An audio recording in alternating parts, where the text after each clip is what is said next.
And then I'd like to invite Sir Demis Hassabis, co-founder and CEO of Google DeepMind and Nobel laureate.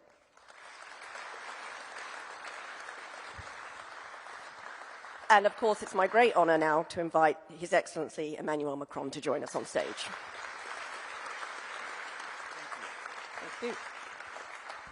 So, my first question for you, President Macron.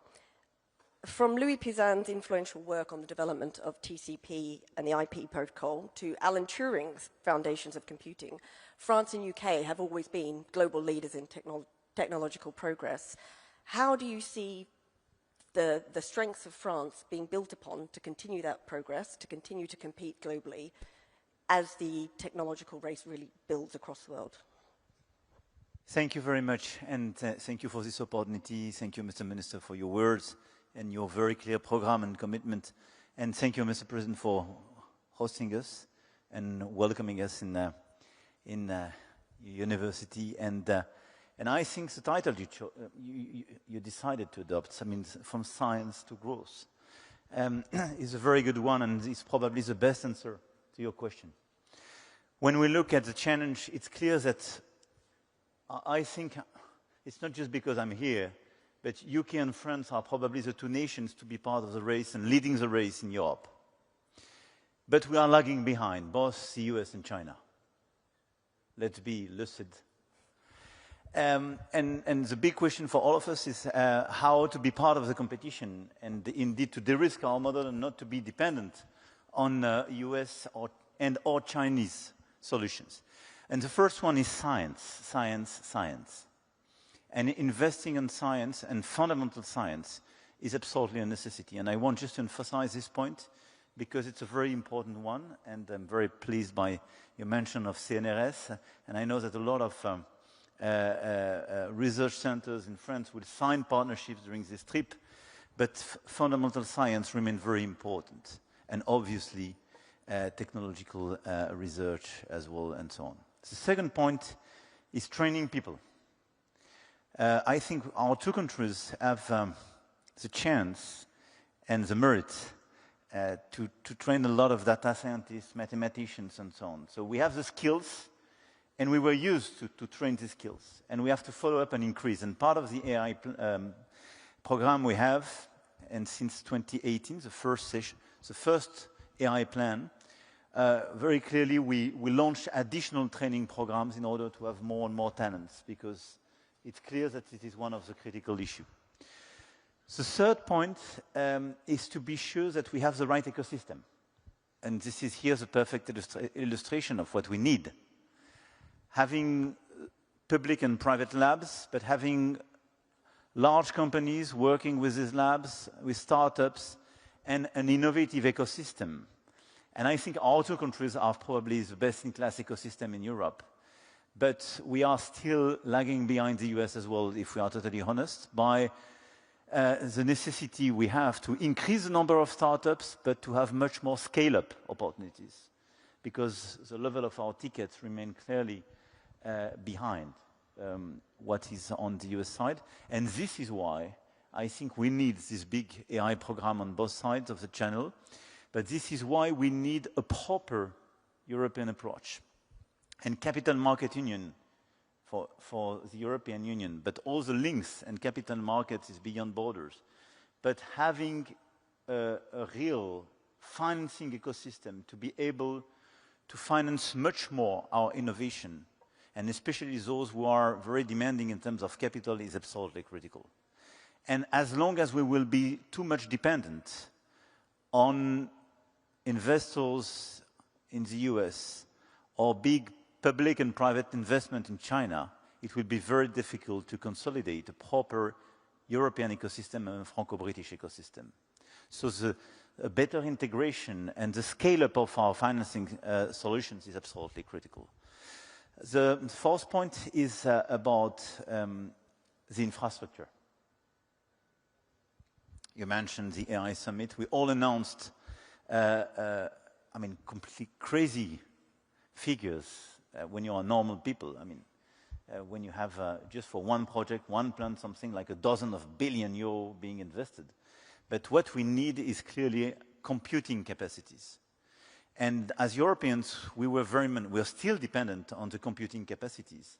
And for these guys to train their model, I mean, it was very difficult to be just to rely on our own computing capacity, because where we represent 20% of the requests, we had 3 to 5% of the capacities. We are bridging this gap, and we announced, both in UK and France, a lot of additional capacities precisely to train our model and to compute and so on, but this is absolutely critical. It will be impossible to completely kill our dependencies on this track. Why? Because when we speak about this infrastructure, you need to have the packaging of the chips in order to build the AI factories. So we are building AI factories, we are investing, we are attracting investors, but the packaging is for more than 80% of the market made by NVIDIA. So this is why we are attracting NVIDIA, and we signed a great partnership between Mistral AI and NVIDIA. So we go upstream. And after that, when you look at the chips, you need Foxconn or TSMC, but very few Taiwanese companies. So we have to work with these companies to de-risk our model, otherwise we will remain totally dependent on them. So it's clearly one of the critical areas where we have to team up with your country, but as well where we have to accelerate our own research. Because all these guys learned their technology and the chips industry in Europe, by the way. And I would say the last point is to be sure that we precisely go downstream as well. And we share this innovation, and this innovation is, precisely improve the efficiency, the productivity, and transform the different verticals, from energy to life sciences, and so on.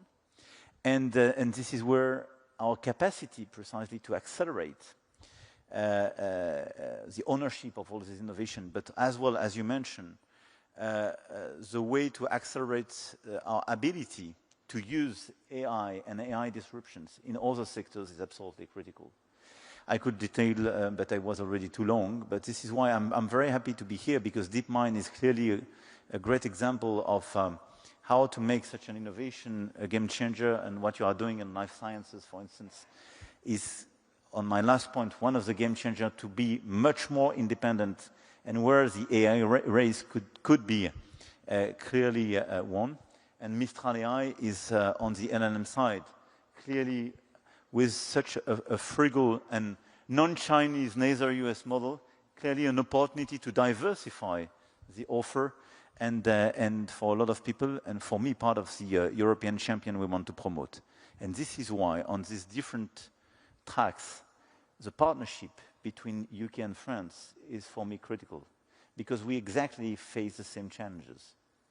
And teaming up together is the best way to have a critical mass when we speak about our talents, our labs, our key players, or our financing capacities. Thank you very much. Well, I think you've touched on the competition in the space, in the AI space, and I think one of the key reasons for that as well is just the pace of innovation when it comes to AI. So perhaps, Demis, we could come to you and just kind of get your views on how you respond to that pace, and touching on some of the points just raised, what we need to be doing to not only keep up, but to get ahead. Well, it's a very exciting time right now in AI, of course. The pace of progress has been incredible. But it's also a very serious moment. I think we're a very decisive moment. I've been working on AI for 20 plus years now. DeepMind was started more than 15 years ago. Almost nobody was working on AI then. Now the whole world is working on it. And we've always believed that it's going to be the most transformative technology perhaps humanity will ever invent. So how we build it, the decisions we make, the leaders in this field and the governments in this field make now is going to be decisive about how this goes.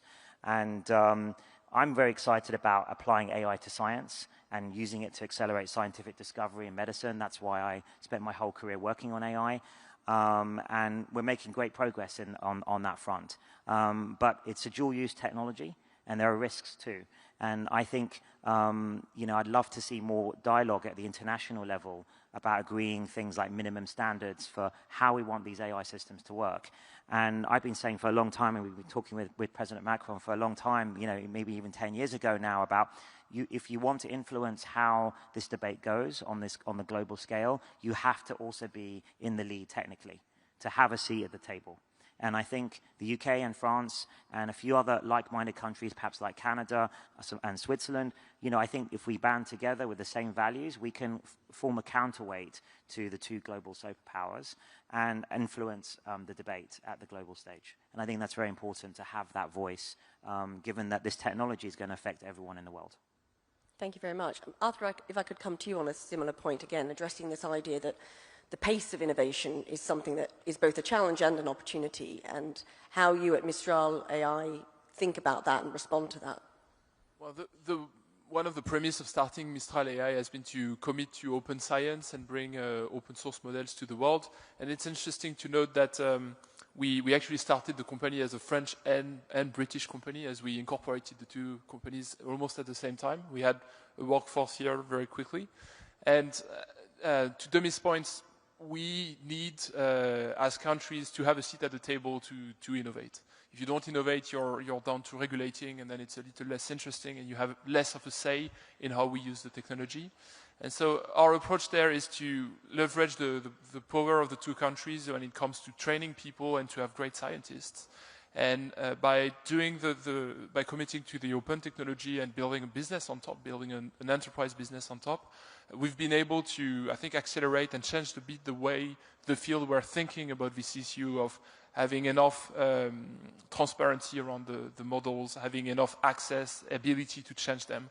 And what we see is that with the models that we've released, starting in 2023, the academic world has been able to use them quite extensively. Actually, we've never had as much citations as with Mistral 7B, which is the first model we released. And the reason for that is that it's sufficiently small for scientists working in university to work on them and to do studies. And so we found that by committing to open source and by doing it more than what the US can do, the US is always a bit struggling whether they should do it or not because they have this competition with China, which we have a little less. By committing to this open technology, we've been able to spread science and to have a lot of new scientists work on that technology, and sometimes they came to us and started to work with us. Thank you very much. I think the open source debate is going to continue and be an important policy area that we're going to need to balance. I think we've talked about the need for science and really allowing science to innovate and talking about how AI itself can help with that. I think the next question is, how do we get some of these great breakthroughs to market? So how do we have science for growth? Mr. President, perhaps you could say something about how France is approaching some of these challenges about translating these great breakthroughs from science, from the lab, and getting them to market. I mean, it's been our key challenges for decades, I would say. And historically, we were not the best in class, to be totally transparent with you. And during many years, we had this feature to be quite good in some key fundamental science, or quite good in our in Polytechnique, in RIA, CNRS, and challenged by some others in terms of tech transfer.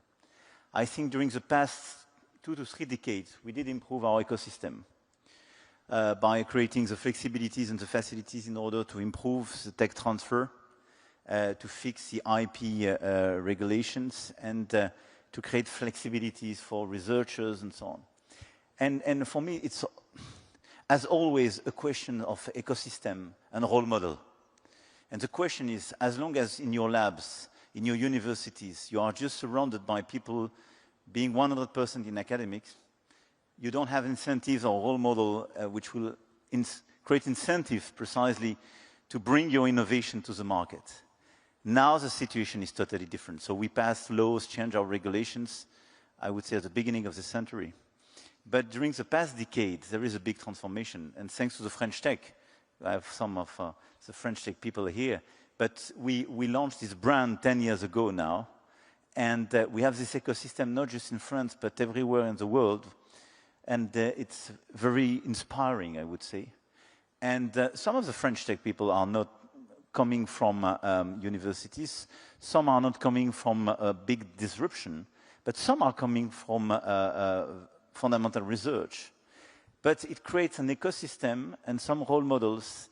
And it creates a lot of incentives for people, for young people, students, PhD, postdocs, precisely to try to see how they can bring their research in the market in order to get precisely scale and pace. And I think it's, For me, as policymakers, what we have to do is to create the maximum level of flexibilities. So we have to allow those who want to stay and be involved in fundamental research to stay and to be competitive.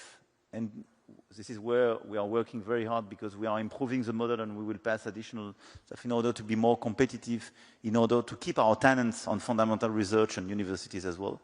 But we have to create flexibilities to allow them who want precisely to exit in a certain way, or launch a startup, or launch a contract with the private sector, to transform what is fundamental research in an innovation, a company, and I hope tomorrow a large company. So we did improve the ecosystem. We are still improving it. My second point is clearly about financing. I already mentioned it, but I think this is a game changer. And this is why what was done during the past few years with QTI and some others, because we had private financiers launching precisely some additional skill. We had this TB fund, and we tried to accelerate funding in innovation is as well critical. I was going to come to you next, Demis, to sort of say, what, as a world-leading deep tech founder, what do you think are still the big challenges, the big hurdles that we need to get out of the way to allow innovation to really flourish? Well, look, I think the good news is we have, the UK and France specifically, but also in the EU, is we have world-class talent and world-class universities like Imperial, like where we're here. So the talent's always been here, and I've always been a big believer in that. Part of the issue is the ecosystem, as Mr. President says, and that's getting better. So access to capital, like 15 years ago, was very difficult to start up any deep tech company here. But we've had some proven successes now, and DeepMind's been part of that.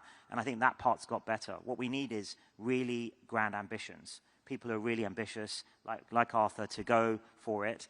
And we've shown that it's possible. And I think there's this was a lack of role models maybe 20 years ago. Now we have some, and increasingly the next generation as well.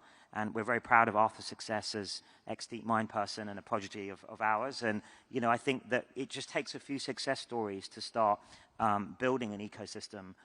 That's how Silicon Valley started. And then you reinvest, those entrepreneurs mentor others and reinvest, and you get a critical mass. And I think now Paris and London especially have that critical mass. And we've got to build on it, and with government support, I think we can really make amazing progress in the next 10 years. Thank you. And Arthur, coming to you with the same question, what would you like to see changed, or what do you think has really worked in the past to allow innovation to flourish in this space? Well, I think, first of all, as Demis said, it's about the ecosystem, and it's about waiting, because you need several generations to stack up and to start becoming bigger and bigger. And if you look at the US kind of started 40 years before us, so we're catching up faster than that, but you still need to have multiple generations of entrepreneurs that follow the cycles of innovations. I think in the field that we're talking about, which is AI today, a very big specificity that this is both a deep tech field where we still need to heavily invest to solve problems that are fundamental and very hard to solve. But it's also like a very good business at that point, because the current technology is already extremely useful to drive productivity and to drive growth within enterprises. And so that's both an opportunity and a challenge for us, because on one side we need to continue to invest on deep tech and to remain competitive and to invent new technology. And on the other side, we need to take the current technology and turn it into a product and solutions that are delivering value to enterprises. And so we need to think about it from first principles, but the good thing is that it also allows to have new sources of financing, because there's growth involved. What that means is that there's a meaningful business model, and it justifies doing these deep tech investments in AI, which maybe 15 years ago were a little harder to justify.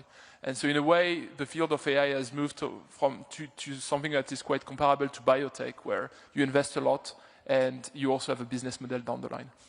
So that's a great opportunity. That also creates a lot of competition, because obviously you have multiple companies that are doing both a business and technology. And so that's why we're seeing that acceleration in progress today. Thank you very much. And I think what's very clear to me is there's a lot of common challenges and opportunities across both France and the UK, and a lot of the suggestions that are coming from the panel are the sorts of interventions the UK government has been making to address some of these challenges. I'd like to sort of move a bit to recognising that AI is really a cross-border technology. It's a global technology, and Mr. President, I'd be interested in your views as to how Europe approaches building a sort of innovation ecosystem and unlocks the potential of AI, referring back a little bit to your comments earlier about the other countries who we're competing against in this space. No, I totally agree with you. This is clearly a cross-border innovation, and it's not just, I mean, AI cannot be seen as an economic sector.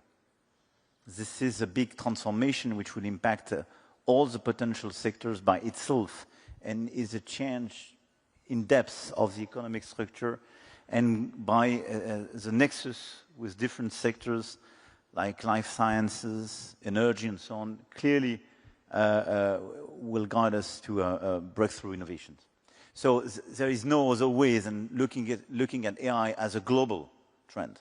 The problem when you look, and it has what we have to preserve, because it's very important to preserve the global approach, because this is the most efficient way to deal with our key issues. And if we want to fix our energy challenges, our life science challenges, we have to bring all the potential brains and innovations all together at a global scale. The difficulty is we are facing some exclusivity of in some key pillars or key blocks of the value chain. And this is where we have, I mentioned that yesterday in my speech at Westminster, but I spoke about de-risking. But it's exactly what is at stake. I don't want to decouple Europe, an European perspective with the rest of the world. It doesn't make sense. But just, we should look very lucidly at the world, which is ours today. Are we sure that all the countries in this world will be super cooperative with us, and the day you have a breakthrough innovation, we'll say, okay, this is a global innovation, open science? No, I have no doubt. No doubt. Let's look at what will happen on the pharma companies in the days and weeks to come with our good US friends. Nobody 2 years ago would have imagined what is happening today on tariffs and trade. And if we are totally lucid, today we are too much dependent in terms of computing capacities. Too much. So clearly we have to work very hard. So we need to facilitate and clearly endorse the fact this is a global approach and this is a cross-border innovation trend. AI. But we have to de-risk ourselves on computing capacities, number one. We have to de-risk ourselves on chips, because we are too much dependent on some Taiwanese companies. And we have to build our own capacities on energy. I didn't mention that, but it's absolutely critical. We are good partners on energy with your country, and tomorrow in the summit we will revert on this critical issue. But if you don't produce on the long range low carbon, pilotable and competitive energy, you have no chance to be part of the race. Because having computing capacities in a data center is super demanding in terms of energy. And one of the big advantages we have in France is that in 2024, we exported 90 terawatt hour, largely based on the historical nuclear program. So it's one of the key items, and at a European scale, we have clearly to follow up our strategy to produce much more low carbon, pilotable electricity. And it's part of the game. And fourth is on talents. We are training a lot of talent. This is part of our advantages. We mentioned that, three of us. But let's be honest. A lot of our talents are attracted in other places. So it's very important to deploy the good policies in order to keep them with us, or create the good incentives to bring them back at home.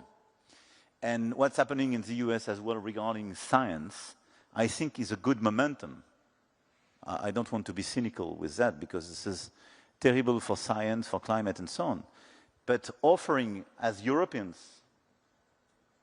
the perspective that there are more than those who want to work on climate, on AI, and to work in an academic context where they are free, and we do believe in academic freedom and free research.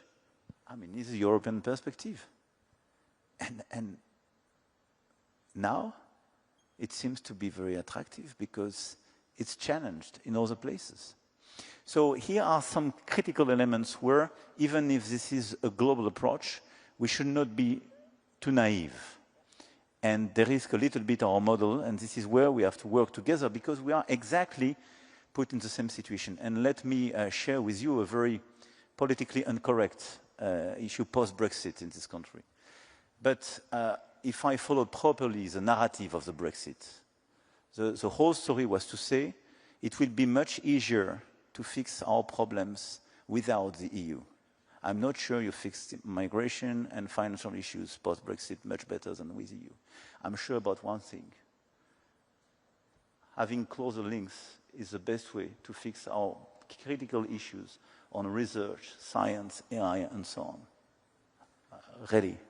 And this is why I think I don't have the feeling that the US are embracing you, saying you are my best friend and I will give you super perspective. On pharma, not better than us. On trade, you negotiate your deal. We are working hard to try to negotiate it. But having 10% tariffs is good for nobody. So I do believe that even the grand large could be very attractive sometimes. I think close friends, just sharing the channel, and good old friends, being predictable and respectful, I think sometimes it's good as well for innovation.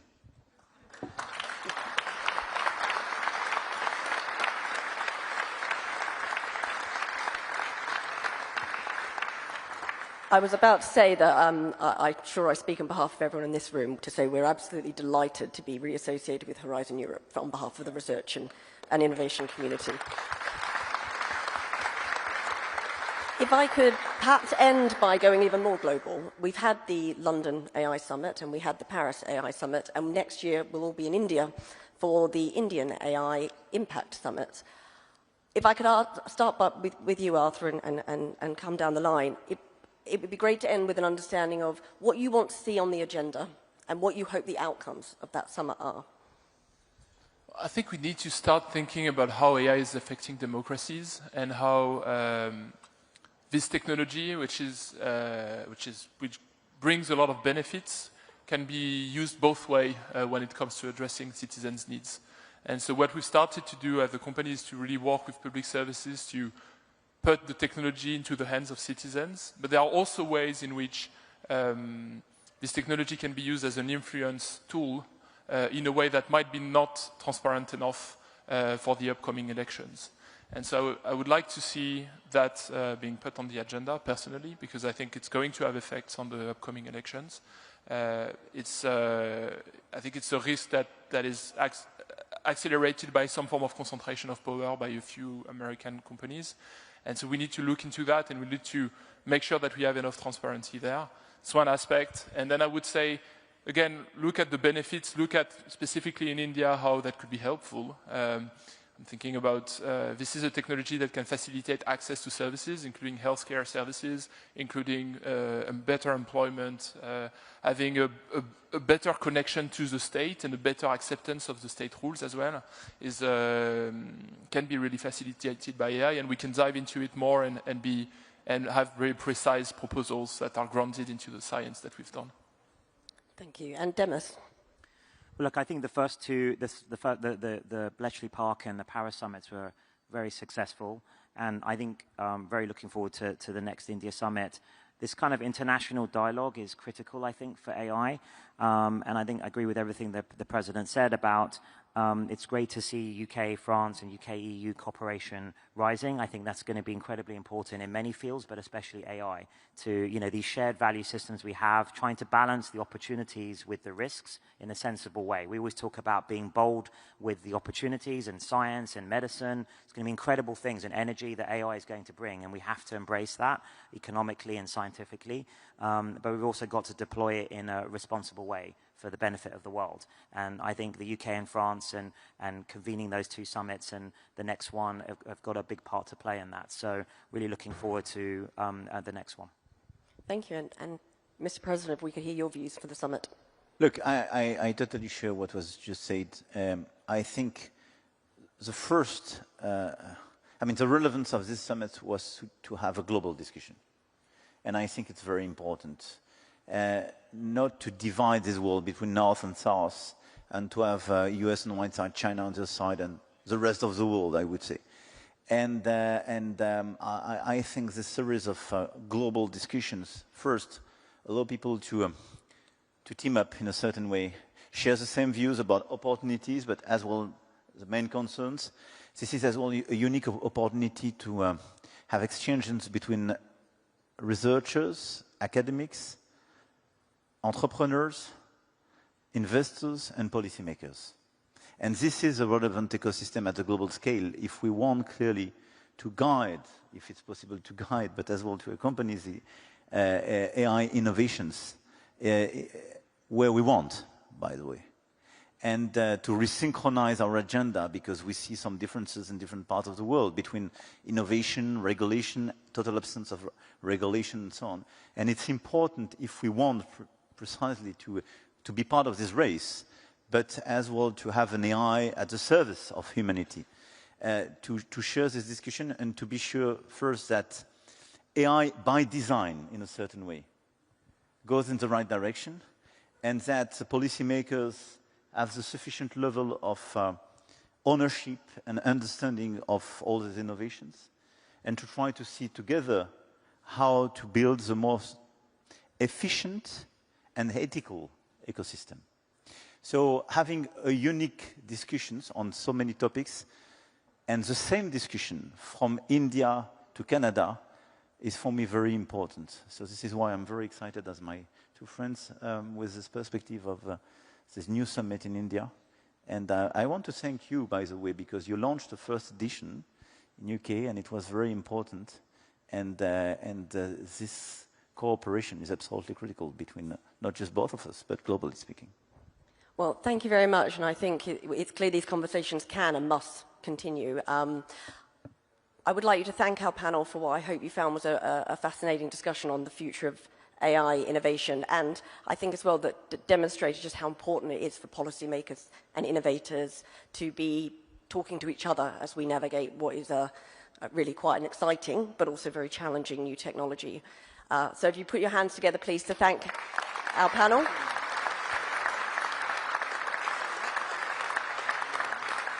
And if I could just ask everybody to remain in their seats just for a few minutes, and then we'll be allowing everyone to leave the venue. Thank you.